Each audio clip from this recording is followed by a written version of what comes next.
DeMeco Ryans spoke to the media on Wednesday ahead of the Dolphins game. Big news today. Well, a couple items of news. One, Jalen Petrie is going to miss the rest of the season. He's going to undergo surgery for his partially torn pec. I'd been holding out hope that he was going to be one of the rare guys that was able to come back quickly. It's very few people that have done it. Frank Ragnow, the center for the Lions. And that's about it. Like T.J. Watt and J.J. Watt both took at least 8 weeks plus to come back when they came back the same season. So very, very, very unlikely that Jalen Petrie makes some kind of miraculous return late in the playoffs or something like that. Kenyon Green and Christian Harris, as most of you know, are back out there at practice. Kenyon Green did not start at left guard today. Zach Taylor did. We'll talk about that a little bit. Actually, that'll be the first question that I believe Cody Stutz asks about the left guard position. Weekend, what kind of goes into figuring out who replaces him? Do you look for maybe more pass blocking prowess, run blocking, maybe just the overall player that goes into it? Is there a certain thing you're hoping out of that left guard spot if he can't go? Yeah, for us, if we'll see where Juice, as he ends up throughout the week, but we'll see, how that combination works out for us. It's a lot of things that go into play. The main thing for me, it's accountability, right? Guys who's going to be able to go in there, a guy you can count on to do your job, be where you're supposed to be, communicate the right way. Okay, so we didn't mention Zach Thomas. Did I say Zachary Taylor? Because, God dang it, if I can't get my favorite president out of my brain. I've been saying Zachary Thomas because I refuse to say Zach Thomas. I refuse. Until you make a name for yourself, you have to be Zachary Thomas. So Zach Thomas, not Zach Taylor. Zach Thomas was out there at left guard. He's played 21 snaps at guard in his career, sum total. In his short 3-year NFL career, he's played guard for 21 snaps versus the Jets. I watched them all today. I'm going to break that down with Drew Hodgson tomorrow. I didn't see anything in those 21 snaps that made me feel like, oh, yeah, he's slam dunk 100%, got to go in front of Kenyon Green. The one hope that I would hold out for Kenyon Green is that perhaps since Jarrett Patterson has been playing center, it seems like the communication issues have not been nearly as big a deal as they were previously. I think that's the reason that they moved Juice Scruggs to guard, because they just trust Jarrett Patterson more with making all the calls. So there's a chance that maybe we see a better version of Kenyon Green despite playing through a separated shoulder. I did see upside in Zach Thomas. I think that, it was clear that he doesn't have the same athletic traits that a first-round pick does, but there are plenty of really, really good offensive linemen who were not first-round picks or not draft picks at all. So I see why they signed Zach Thomas. If Kenyon Green is healthy, I think they probably play Kenyon Green only because they're so devoted to Kenyon Green, and I see the upside there. But I'm at the point now at this point in the season where whatever they roll out, I'm going to go with it and hope that it works out. Maybe Zach Thomas ends up being just one of these miracle stories of guys you pick up off the scrap heap. I don't know. He was cut by the Patriots in November, and the Texans picked him up. I thought it was interesting that he didn't mention any names at all. He didn't put Kenyon Green out there or say anything about him on the coach's show earlier this week. He said, hey, Kenyon's been up, he's been down, he's had some good moments, but he at least acknowledged that Kenyon Green wasn't playing really well. So that's where we are with that. Right now, and thanks to BetUS for sponsoring the video, of course, right now the Texans are a 3-point favorite. I know a lot of people in Texans land don't feel like acknowledging that the Texans can be competitive against anybody over that. I get it. I 100% get it and understand it. They're at home, dang it. And at BetUS right now, you can get a 150% sign-up bonus on your first deposit all the way up to $2,000, 125% bonuses on your second and third deposits. I've got about 5 clips here from DeMeco, and I boosted the questions, so hopefully you're able to hear them. The Dolphins offense, since Tua's been back, what kind of changes do you see in terms of how effective they are and dangerous? Yeah, watching the Dolphins, the first thing that jumps out is just how efficient and accurate Tua is with the football. He gets the ball out very quickly, but it's accurate, and he's getting it into the hands of some dynamic playmakers. You talk about A-Chain, Hill, Waddle, Jonnu Smith. He has so many playmakers around him that when they touch the football, all these guys are explosive and they have that ability, right, to take it to the house. Yeah, okay, so in the whole debate over whether Tua Tagovailoa is worth his contract, et cetera, on any given Sunday, I don't care because he is really good at everything that DeMeco just mentioned. And a lot of the stuff they do in the RPO game and a lot of the misdirection and with Tua getting rid of the ball quickly, I think some people sometimes underestimate both the mental and the physical challenge that places on a quarterback. But the Dolphins, especially since Tua returned, they've been getting rid of the ball really quickly. They're relying on guys to catch the ball underneath and then get yardage after the catch. And the Texans have struggled at times being consistently good at being in the right spot. The tackling hasn't been what I think DeMeco really wants it and expects it to be. This is a good week after a bye week where hopefully the legs are fresh on defense. Jalen Petrie is not coming back this season, so the guys are who they are. And I think he gets a question about the safeties here coming up in a second. But tackling and being mentally sharp on defense is really, really important. On a down-by-down basis, the Texans are very good defensively. The problem is that when it comes to being an elite defense, one of the things where they faltered, in my opinion, and it's borne out by the statistics, is that they allow a little bit more than the league average on plays of 15 yards or more. But then when you go to the 30-yard huge chunk plays like Tennessee a couple of weeks ago, they're one of the league leaders in that regard. And that feels right? Like that feels like what the eyeball test is. Like, oh, man, they're really humming. They're doing great. And then all of a sudden, 50-yard touchdown reception because not everybody's rallying to the ball. You got fresh legs this week. There can't be any of that. There's going to be some mental errors here and there, as there are in any NFL game, but there can't be a lack of effort like we saw at times, especially in the Tennessee game. Next question. It looks like since he's been back, he's taken a lot of the underneath stuff. I think it's intended air yards per attempt, like roughly around 5. What's the balance for DC in terms of kind of that balance of trying to take that away, but also letting them try to be efficient and hope for a mistake? So that was DJ Bianame, and if you couldn't hear it, he was talking about how the intended air yardage has been really low. They're throwing a lot of short passes. So, like, how do you play aggressively versus that, but also be careful on the back end? Yeah, for us, when trying to defend, right, such an efficient offense, it'll be about us just making sure we're on top of our game and just executing properly. And that's, been an emphasis for us this week here. It's just us being on the details of our job, being where we're supposed to be, and we got to do a great job of tackling in space. And that's what the game will come down to, like how well are we tackling in space versus their playmakers. And we have to get multiple hats to the ball to tackle these guys because they're so elusive and they're so explosive. Yeah, and I think the thing about the Dolphins offense, it might surprise you if you look at their stats and you haven't watched the Dolphins at all. A, okay, the games without Tua, you kind of throw them out the window. But B, Jalen Waddle and Tyreek Hill have almost identical passing or receiving numbers as Jonnu Smith, the tight end. Jonnu Smith's done a really good job of catching stuff over the middle. So without Azeez Alshire, but hopefully Christian Harris coming back, it puts a lot of pressure on the linebackers and the safeties on all of that stuff over the middle and in the flats and on screens to Achane. So those four guys, Jalen Waddle, Tyreek Hill, of course. Achane, sure. Wish you called him Achane, but it's Achane. And but then Jonnu Smith's having kind of I don't want to say a resurgent season, but he's been way more of an equal force to those other guys. Waddle and Hill are the straw that stir the drink. They're the guys that back everybody up, but then opens up all that stuff underneath. So we've seen that. Look, the Texans can be really good against screens. Over the middle versus the Jaguars, that's where he was really going to work in that Jaguars game. But it was also against a softer zone that DeMeco was showing when the Texans had a lead. But I think they were focusing on Neville Hewitt and all those non-Azeez Alshire guys. So Christian Harris back this week. If he can play, I'm guessing he plays 50% of the snaps, kind of like what they did with Nico Collins, but we'll see.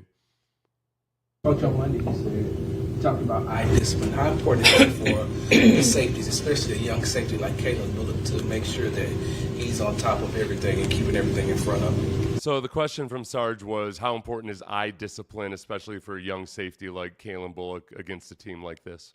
Eye discipline is key this week.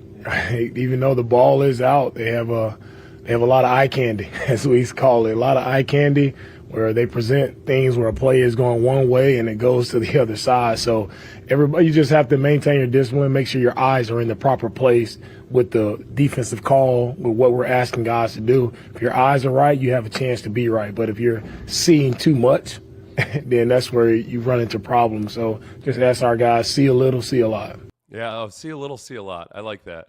But don't see too much. Just see the right amount. You know, the human eye and brain can only perceive a very, very small percentage of the light spectrum, and the Texans' defensive backs need to see even less this week.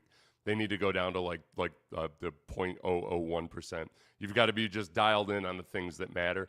That's where coaching in a week like this really comes in, because the Dolphins and Mike McDaniel are really good at the misdirection side of things. They're really good at getting everybody to go one way and then coming back the other. And your safeties, which, man, I love, like Kalen Bullock, I couldn't be happier with how he's played as a rookie. He's still not there yet in terms of being a veteran safety. And Eric Murray is Eric Murray. So the onus is really on them this week, because all of that stuff that gets caught underneath, those guys are the line of last defense. Or, you know, in the case of that Jonnu Smith touchdown in overtime last week, the safety was supposed to pick up Jonnu Smith over the middle, but the pass rush was a four-man rush. The safety, the jet safety, was just kind of planted in his zone, and he was just late to pick up Jonnu Smith, and then there you have it. So it's all that kind of stuff of just really being on it in man or in zone, just really understanding where you're supposed to be, and then staying home. You know, there's times where, man, it looks like all the action's going to the left, but if you're the safety, you gotta have your peripheral, your eye discipline on any of the threats that are coming over to the right.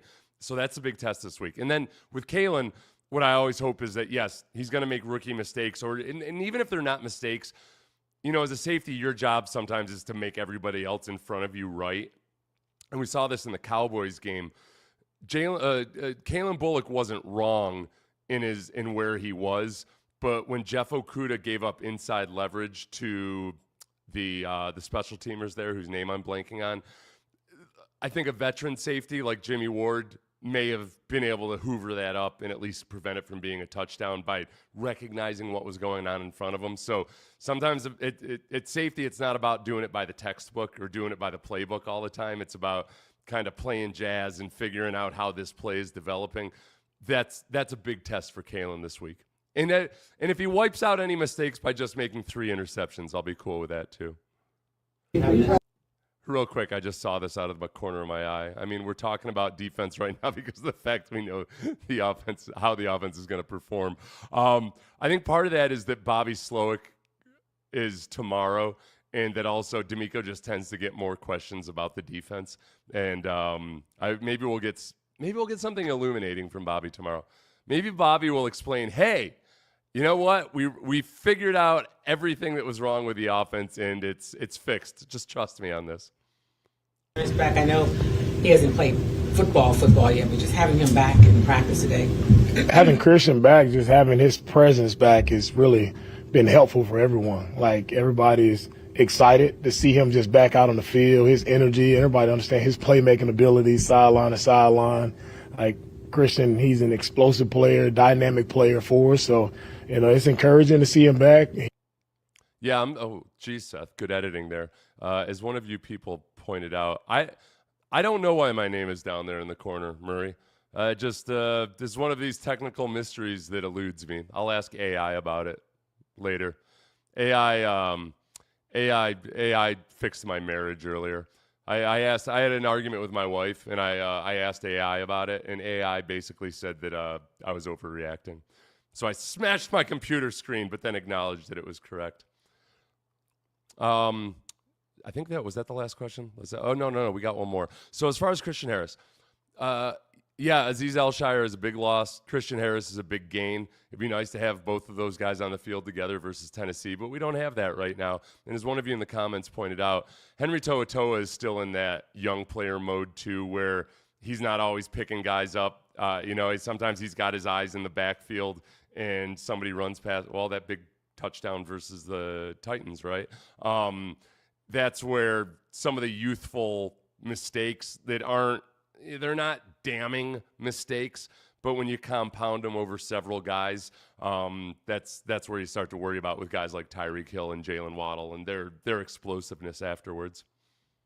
Sprint of 3 games in 11 days here. Is that something you've talked to your team about, and what are the biggest challenges you foresee with that? Yeah, the biggest challenge for us right now is the Dolphins, and that's the only thing we can control is the upcoming game versus the Dolphins. Everything else with the schedule, it kind of takes care of itself, but if you're focused about 3 games, we can't play 3 games at one time. So our focus is on the Dolphins, and that's going to take all of our focus because they're such a really good football team.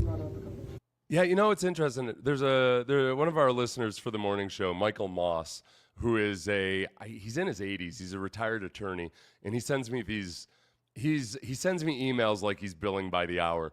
He sends me these long, really well thought emails. But today I got one of his shorter, just more succinct and to the point emails. Was basically, all right, can we stop talking about this is 3 games in 11 days? Yes, it's 3 games in 11 days, but really the challenge is the short week going into the Chiefs game, which will be a short week for the Chiefs as well, but then also the extremely short week going into the Ravens game. The Ravens game is where everything will probably pile up. It's so I accept his point there. I think the greater thing is that whether it was in 11 days or not, it's 3 really tough teams, and the Dolphins are better than their record says they are. And this is that's a test. That's a challenge, especially when you've got Christian Harris, who's I'm guessing going to be on a pitch count, and which is the smart thing to do. If Christian Harris can come through this first game okay, and then be good enough that he feels good on a short week going into Kansas City, I mean, it's this mystery soft tissue injury that they tried to get him to work through in training camp, or he tried to work through in training camp, and his body didn't respond. And then it took many, many months for him to come back here. That's probably one of my biggest concerns is what happens with the injured guys. That's why Thursday night games are so dicey, right? Because you get a guy with a concussion on a Sunday, he's definitely not going to come back on a Thursday night. So if somebody gets a concussion on Saturday versus the Chiefs, really unlikely you're going to see him on Christmas Day versus the Ravens. And that guy's Christmas is then ruined because he's concussed. It's really hard to enjoy Christmas with a concussion. I know because I had an older brother who probably concussed me once every 3 weeks. I know it's about you guys, and I know it's about the Dolphins this week. I understand that, but we love to talk about clinching scenarios this time of year. Is that something you take head on, like, hey, let's do our job, and then this is on the horizon if the Colts lose? Is that something you approach at all? For me, honestly, I don't even know the clinching scenario. All my focus is, man, how can we play our best, right? How can we prepare the best so we can prepare this week? Okay. Yeah, I caught good editing there, Seth. DeMeco and Nick are both tough to edit sometimes because they'll go immediately into I was saying this, so I went to the park, so it's hard to cut off that so.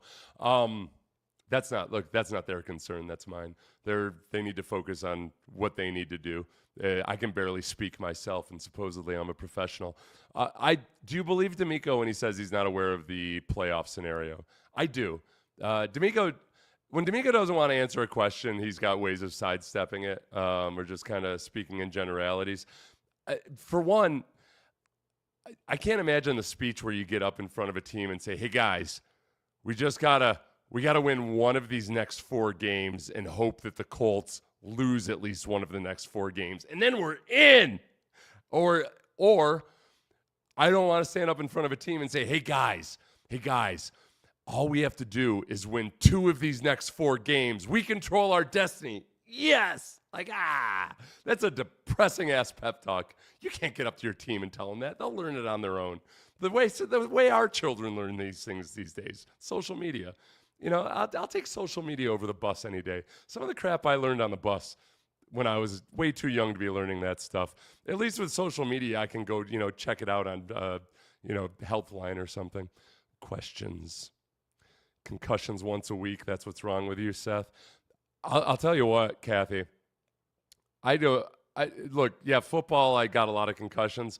Working on a farm, and then also I got hit by a car when I was 7 or 8 years old and was in the hospital for a while. That was the big one. That was where things started spiraling out of control with me, with my executive function. But then, just working on the farm, I would hit my head on a beam or something.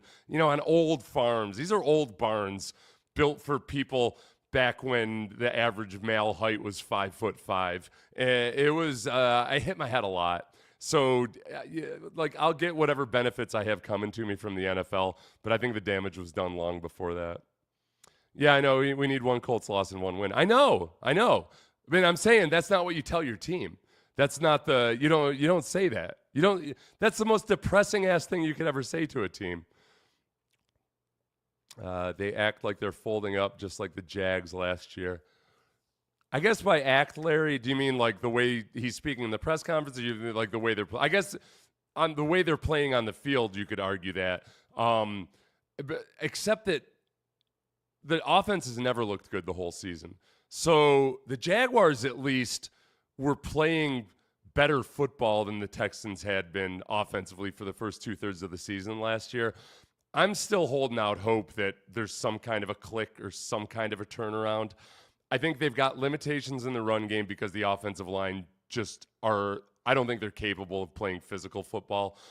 So when the run game does work, I think they've done a better job of knowing their assignments and getting in front of people in gap scheme type stuff. But a lot of that relies on a little bit of not even miscommunication, but just getting the defense to create a seam and then position blocking. But they're not road graders. That's just not who they are as an offensive line. And that's what makes me nervous against the really good and physical defensive lines. We'll get into the preview of the Dolphins defense later, but they've got some good defensive linemen there. And Chop Robinson's really coming along. They've got a really good interior defensive lineman his name escapes me right now, but he probably should get more recognition than he does. And that's the interior offensive line, as we know, is the big sore spot, obviously. We have a very hard schedule while the Colts have a soft one. For the remainder of the season, Patty. The Colts have a really tough game versus the Broncos, which they were oddly favorites to open. Now I think they're 4-point underdogs, but the computer simulations, remember, Denver showed some weakness against the Browns a couple weeks ago. The computer simulations have the Colts winning that game, at least the ones that I saw. So when I wondered, I've learned since the Jets game not to question Vegas or the computer models too much or be too critical of them. There's an any given Sunday element to Anthony Richardson's game that's scary as hell. And in some of these games where even though he's completing 50% of his passes, he's also doing things to win the game. So and then after that, they have, in no particular order, the Jaguars, the Titans, and the Giants. That's the Colts schedule. So it's conceivable they could win out.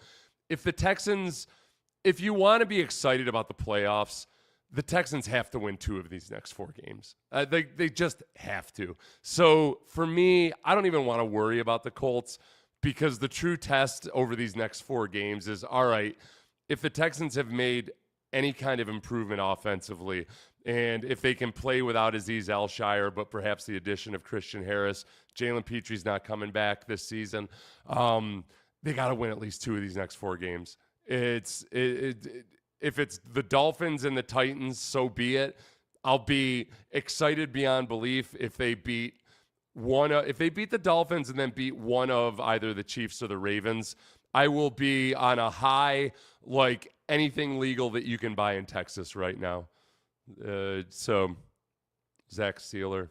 Oh yes, thank you, Sealer, the defensive lineman for the Dolphins. Does the extra week help Slowick with scheming offenses and overall smoothness of operation, or will the time off lead to more rusty play? The rusty play is a concern. I think what I would hope for with Bobby and CJ is getting the quick game going, the attacking the middle of the field. Now, and DeMeco did something which is rare for him, which is he flat out said, hey, Kendall Fuller and Jalen Ramsey are good cornerbacks. They've got a good slot corner. We've got to make our hay in the middle of the field, basically attack the linebackers. And that's way more information than DeMeco usually divulges. I think he said that on the coaches show with Mark and John. But yeah, that's what it is. And that means a quick game, crossers, slants, getting some kind of a credible screen game going. And maybe for this, look, you can simplify things. If you change things up, but keep it simple, coming off of a bye week, you can maybe spring some things on Anthony Weaver and the Dolphins that they're not expecting.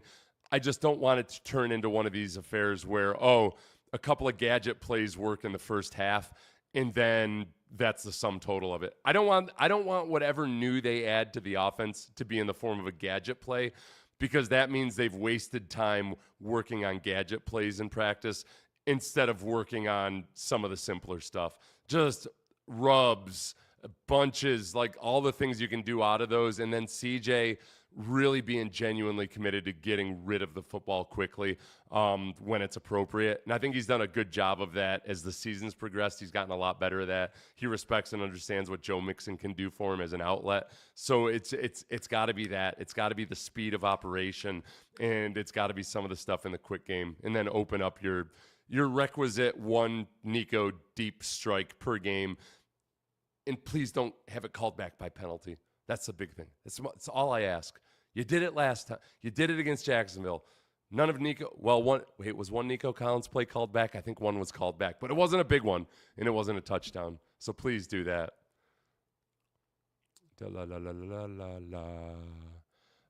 Broncos' weakness was them scoring 41 and Nick's throwing. No, I was talking about the defense. I wasn't talking about the Broncos defense. So no, yeah, not the Broncos as a team, but the Broncos defense in that game. Who made that comment? Come on, Brandon. Don't be a hard ass on me like that. Not from you, man. Let's see. All right, one more and then I got to go. You think DeMeco sits key guys once and if we clinch the South? No. Okay, no. And then you got to remember too, let me look up the NFL standings just to be absolutely sure of where we are. It's not inconceivable. Remember, the Ravens play the Steelers the week before the Texans too. So we both the Texans and the Ravens have tough games. And the Texans is on the road versus the Chiefs. Obviously, that's very, very difficult. But for what it's worth, the Ravens are 8-5 right now. The Texans are 8-5. I mean, seeding is still at play. The Chargers are 8-5. The Broncos are 8-5. So I don't think they, as much as DeMeco says right now he doesn't know about clinching and all that, seeding matters a lot right now. The AFC, as frustrated as we are with the Texans, it's not like the AFC is chock full of unstoppable forces. Everybody's got their flaws. The Chiefs and the Bills just keep winning football games. This last week notwithstanding for the Bills. But it's all these teams have headaches, and all of these teams are upset about certain things going on. And you can't lose sight of the fact that, the Texans are in a spot right now where winning the division gets them into the playoffs for sure, but there is also seeding to worry about. So long answer, long way of me saying no. I don't think they sit people if they clinch the AFC South. All right, thanks, everybody. Thanks to BetUS for sponsoring the video. Please like, subscribe, tell a friend. I put up Tua and Tyreek. I ended up putting Micah Parsons just because I felt bad for him on the sideline after the Cowboys screwed up that game. And Trevor Lawrence, I'll start Trevor Lawrence and Shad Khan, and the hit that led to the Free Aziz posters. Those will all start getting moving out. I mean, I'm going to make this as low rent but interesting as possible from show to show. Thanks, everybody. Appreciate it.